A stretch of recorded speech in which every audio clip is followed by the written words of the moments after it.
ನಮಸ್ಕಾರ ಬಂಧುಗಳೇ.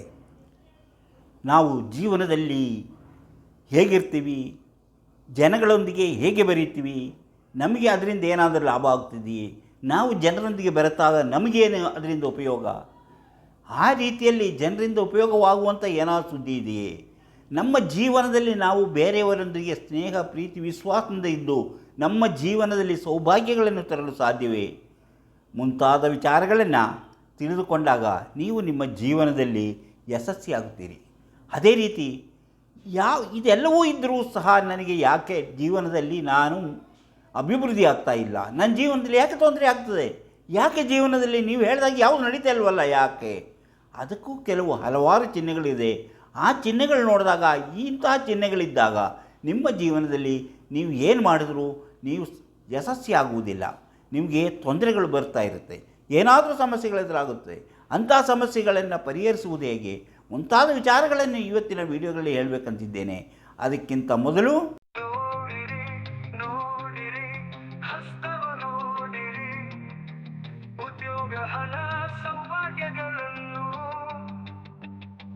ತಿಳಿಯಲು ನಿಮ್ಮ ಹಸ್ತ ನೀವೇ ನೋಡಿ, ಕೈಯಲ್ಲದು ನಿಮ್ಮ ಜೀವನ.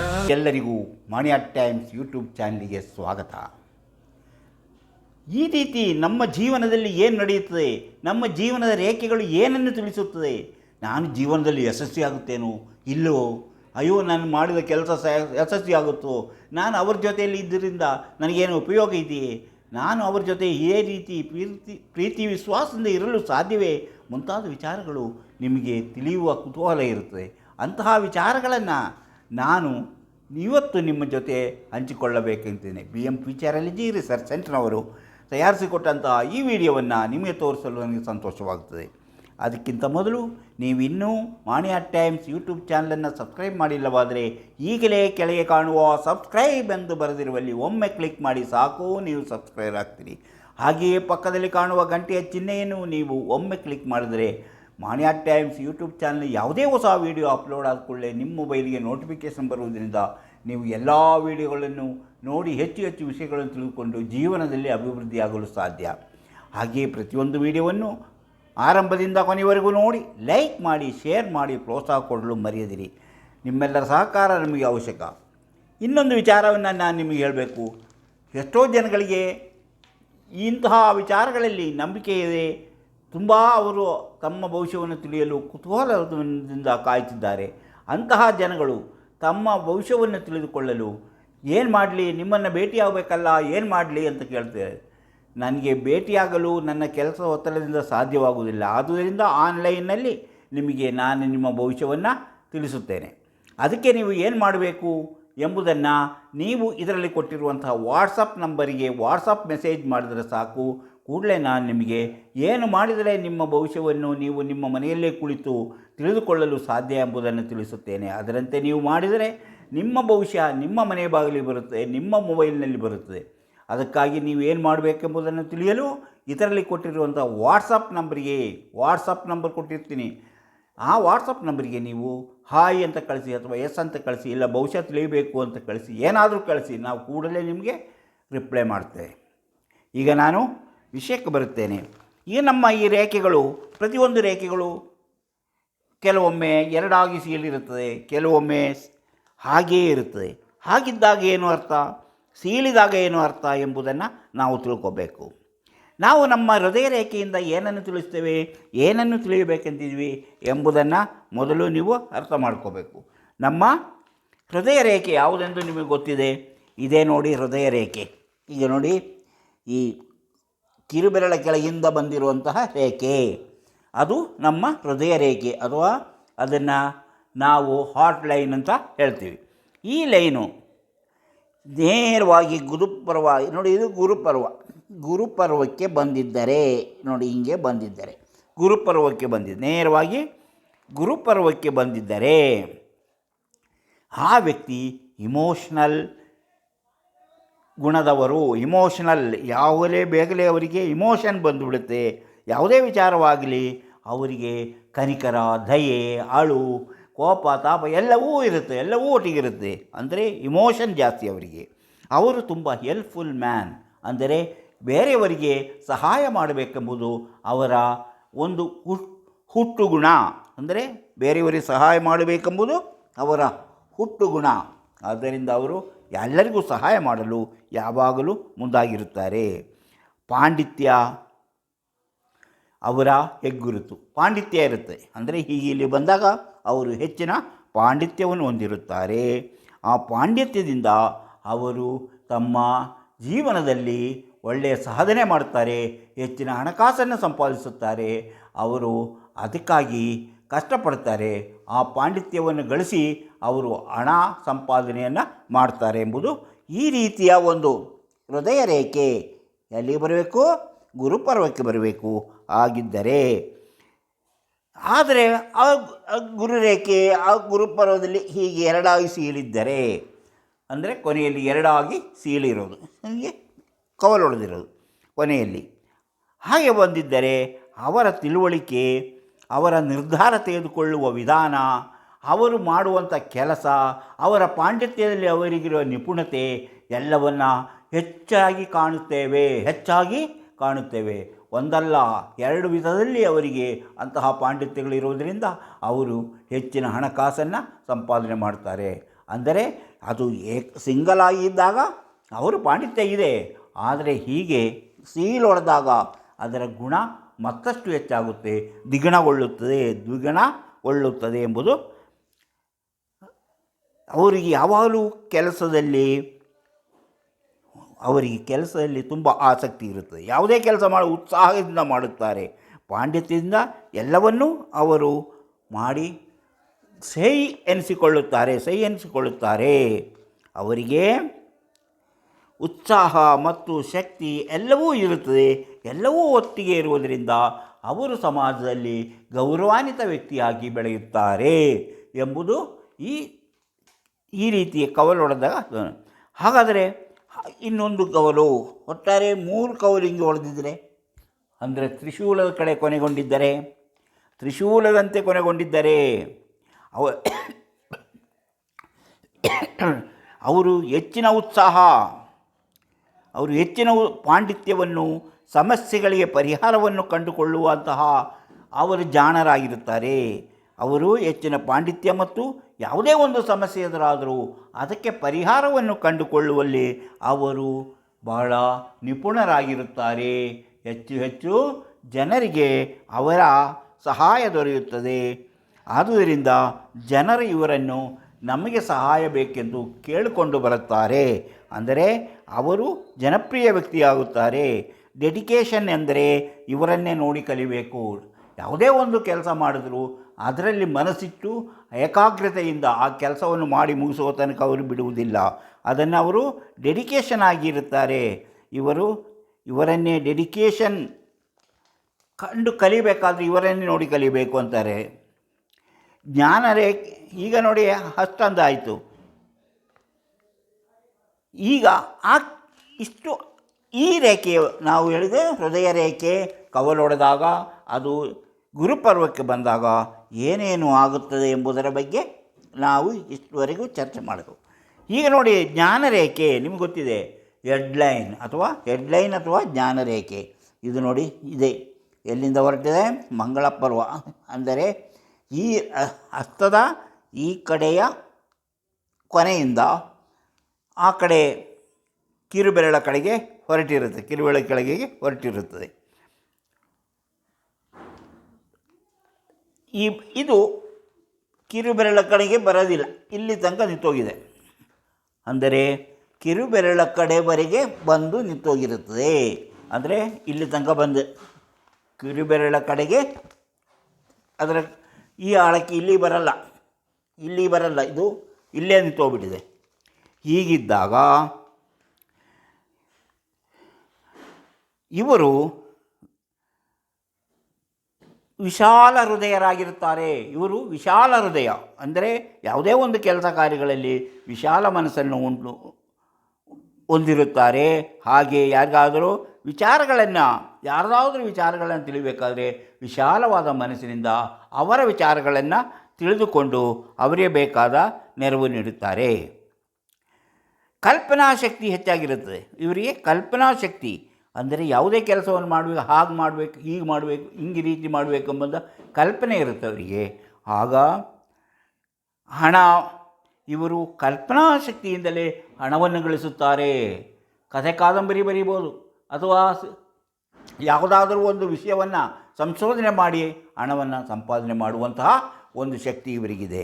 ಅಂತಹ ವ್ಯಕ್ತಿಗಳ ಈ ರೇಖೆ ಹೀಗೆ ಕವಲೊಡೆದಿದ್ದರೆ, ಇಲ್ಲಿ ಕಿರುಬೆರಳ ಕೆಳಗೇನೆ, ಅಲ್ಲಿ ಹೋಗೋದಕ್ಕಿಂತ ಮೊದಲೇ ಕವಲೊಡೆದಿದ್ದರೆ ಅವರ ಕಲ್ಪನಾ ಶಕ್ತಿ ಹೆಚ್ಚಾಗಿರುತ್ತದೆ.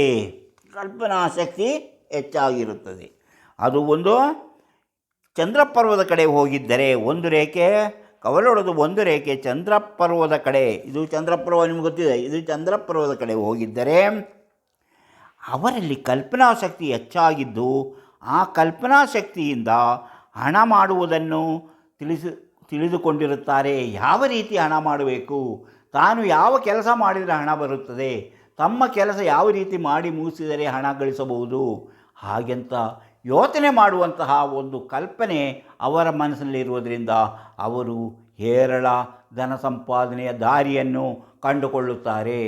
ಅವರು ಜೀವನದಲ್ಲಿ ಯಶಸ್ವಿಯಾಗುತ್ತಾರೆ, ಅಭಿವೃದ್ಧಿಯಾಗುತ್ತಾರೆ. ಅಂದರೆ ಚಂದ್ರಪರ್ವದ ಕೂಡ ಹೀಗೆ ಹೋಗಿದ್ದರೆ ಇವರದ ಕಲ್ಪನಾ ಶಕ್ತಿ ಹೆಚ್ಚಾಗಿರುತ್ತದೆ. ಅವರಿಗೆ ಕವಲೊಡೆದವರಿಗಿಂತಲೂ, ಇಲ್ಲಿ ಕವಲೊಡೆದು ಎರಡು ಗೆರೆ ಆಗೋದಕ್ಕಿಂತಲೂ ಈ ಚಂದ್ರಪರ್ವಕ್ಕೆ ಹೋಗಿದ್ದರೆ ಅವರ ಕಲ್ಪನಾ ಶಕ್ತಿ ತುಂಬ ಹೆಚ್ಚಾಗಿದ್ದು, ಅವರು ಒಳ್ಳೆಯ ಕೃತಿಗಳನ್ನು ರಚನೆ ಮಾಡಬಲ್ಲರು, ಅಥವಾ ಕಥೆಗಳನ್ನು ಬರೆಯಬಲ್ಲರು, ಉತ್ತಮವಾದ ಕಾದಂಬರಿಗಳನ್ನು ಮಾಡಿ ಅವರು ಹೆಸರು ಮತ್ತು ಹಣವನ್ನು ಗಳಿಸುತ್ತಾರೆ. ಅಂತಹ ವ್ಯಕ್ತಿಗಳಲ್ಲಿ ಇಂತಹ ರೇಖೆಗಳು ಕಂಡುಬರಬಹುದು ಅಂತ ನಾವು ತಿಳ್ಕೋಬೇಕು. ಅವರ ಇದು ಎರಡಾಗಿ ಸೀಳಿದರೆ, ಈಗ ನೋಡಿ ಆಯುಷ ರೇಖೆ ನಿಮ್ಗೆ ಗೊತ್ತಿದೆ. ಆಯುಷ ರೇಖೆಯಲ್ಲಿ ಇದನ್ನೆಲ್ಲ ಒಂದೊಂದು ಸಾರಿ ಹೇಳಿದ್ದೀನಿ. ಆಯುಷ ರೇಖೆಯಲ್ಲಿ ಈ ರೀತಿ ಕವಲೊಡೆದರೆ ಅದರ ಕೊನೆಯಲ್ಲಿ ಎಲ್ಲಿ ನೆಪ್ಚೂನ್ ಅಥವಾ ಕೇತು ಪರ್ವದಲ್ಲಿ ಈ ರೀತಿಯ ಕವಲು ಹೊಡೆದಿರುವಂತ ಕಂಡರೆ ಅವರು ಉತ್ತಮ ಸಂಗಾತಿಯನ್ನು ಹೊಂದುತ್ತಾರೆ. ಇವರು ಉತ್ತಮ ಸಂಗಾತಿಯನ್ನು ಹೊಂದುತ್ತಾರೆ. ಹೊರದೇಶಕ್ಕೆ ಹೋಗಿ ಜೀವನದಲ್ಲಿ ಏನಾದರೂ ಸಂಪಾದನೆ ಮಾಡುವಂತಹ ದಾರಿಯನ್ನು ಕಂಡುಕೊಳ್ಳುತ್ತಾರೆ. ಅವರಿಗೆ ಹೊರದೇಶ ಎಂದರೆ ಅವರಿಗೆ ಹೆಚ್ಚಿನ ಹಣ ಸಂಪಾದನೆ ದಾರಿಯಾಗಿರುತ್ತದೆ. ಹಾಗೆಯೇ ಆಧ್ಯಾತ್ಮಿಕ ವಿಚಾರದಲ್ಲಿಯೂ ಇವರು ಹೆಚ್ಚಿನ ಒಲವನ್ನು ತೋರಿಸುತ್ತಾರೆ. ಆ ರೀತಿಯಲ್ಲೂ ಅವರು ಜೀವನದಲ್ಲಿ ಒಂದು ದಾರಿಯನ್ನು ಕಂಡುಕೊಳ್ಳುತ್ತಾರೆ. ಒಂದಲ್ಲ ಅವರು ವಿದೇಶಕ್ಕೆ ಹೋಗುತ್ತಾರೆ, ಇಲ್ಲ ಅವರ ಸಂಗಾತಿಯಿಂದ ಅವರಿಗೆ ಹೆಚ್ಚಿನ ಧನ ಬರಬಹುದು, ಇಲ್ಲವೇ ವಿದೇಶದಿಂದ ಹಣ ಬರ್ಬೋದು, ಇಲ್ಲವೇ ಆಧ್ಯಾತ್ಮಿಕ ವಿಚಾರಗಳಿಂದ ಅವರು ಹಣವನ್ನು ಗಳಿಸುವಂಥ ಸಾಧ್ಯತೆ ಇದೆ. ಅಂದರೆ ಅವರ ಎಲ್ಲ ರೇಖೆಗಳನ್ನು ನೋಡಿದಾಗಲೇ ಅದನ್ನು ಪೂರ್ಣವಾಗಿ ತಿಳಿಯಲು ಸಾಧ್ಯ. ಯಾವ ವಿಧದಲ್ಲಿ ಅವರಿಗೆ ಧನ ಬರಬಹುದು, ಸಂಗಾತಿಯಿಂದ ಬರುತ್ತದೋ, ವಿದೇಶದಿಂದ ಬರುತ್ತದೋ, ಅಥವಾ ಅವರ ಆಧ್ಯಾತ್ಮಿಕ ವಿಚಾರಗಳಿಂದ ಅವರು ಹಣ ಗಳಿಸುತ್ತಾರೋ, ಹೆಸರು ಗಳಿಸುತ್ತಾರೋ ಎಂಬುದನ್ನು ತಿಳಿಯಬಹುದು. ಅವರು ಸಂಸಾರಸ್ಥರಾಗಿದ್ದು ಮನೆಯ ಜವಾಬ್ದಾರಿಯನ್ನು ಮನೆಯ ಗೃಹಸ್ಥನಾಗಿ ಮನೆಯನ್ನು ಸರಿಯಾಗಿ ನಿಭಾಯಿಸಿಕೊಂಡು ಉತ್ತಮ ದಾಂಪತ್ಯ ಜೀವನವನ್ನು ನಡೆಸುವ ವ್ಯಕ್ತಿಯಾಗಿರುತ್ತದೆ ಎಂಬುದು ಇದರ ಸೂಚನೆ.